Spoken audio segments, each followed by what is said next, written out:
Today, I want to speak to the agent who feels like they're constantly behind and hustling just to keep up.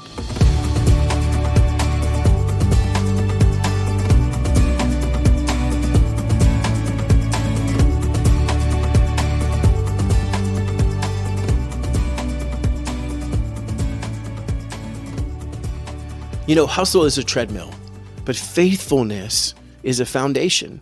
The world tells us to move faster, do more, never stop. But God says, be steady, be faithful. And Galatians 6:9, don't grow weary in doing good. Long-term success isn't built on viral moments. It's built on integrity, on obedience, on consistent steps in the same direction. The reality is consistency is more important than creativity because consistency compounds more than intensity. Yes, we might be able to have moments in days of this grinded out hustle culture that we live in, not just as an industry, but as a society. But the reality is the person that goes out, imagine you have this big oak tree in your yard and you need to cut it down. The person that goes out and thinks, I'm so hyped up. I drank my coffee, my espresso. I'm hyped up. I've got my Red Bull and I'm going to go cut this tree down. Well, they might make a ton of progress, but they are exactly burnt out at the end of it. Who knows whether they come back the next day or the day after that. But it's the person who goes out and says, you know what? This is what I can do this day. 7 swings at the tree. And then the next day, I'm going to do it again.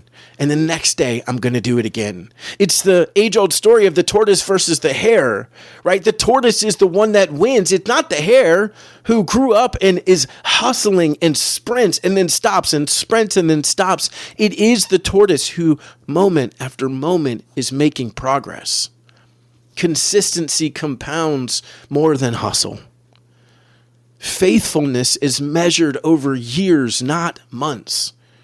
It's the time after time after time of trusting, of being faithful, of being steady, of doing good to the glory of the Father, not one burst of emotion and energy.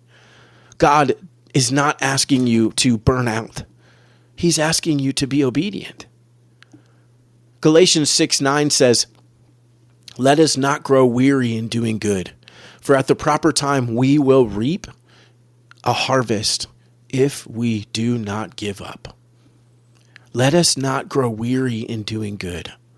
You know, I built my business 100% by word of mouth. If you've listened to the show for any length of time, my business is built 100% by referral. I didn't grow up here. I'm not from this area. That's kind of the same thing.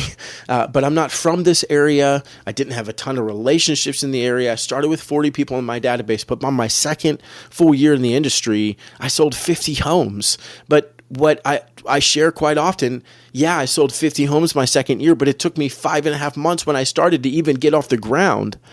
Building your business by referral or building the business the way the Lord calls you to and has wired you, it takes time. It's not the sexiest thing out there, but it is sustainable. I promise if I show up in a room and I'm teaching and I'm talking about the consistency of just being in relationship, of doing good for others, as Scripture tells us, as the Lord tells us, versus the person that talks about all these amazing Instagram reels and the videos and all the things they're going to do, that person's going to get a lot more attention. But people forget you don't need to go viral. You just need to stay faithful. That's what business looks like. That glorifies and honors the Father. So if you're tired of grinding, start building differently. Subscribe to the podcast. Be on the lookout for my book that's coming out this fall. We're going to be giving away more information. I just want to serve this community, give away more things that will be a blessing to you in your pursuit of faithfulness, that we will do it together. Subscribe, rate the show, share it with a friend. But I'm going to leave you with this question. If faithfulness, not hustle, was your KPI, your key performance indicator, if faithfulness, not hustle, was your KPI, how would you run your business differently this week? I love you, faithful agents. I will see you next week.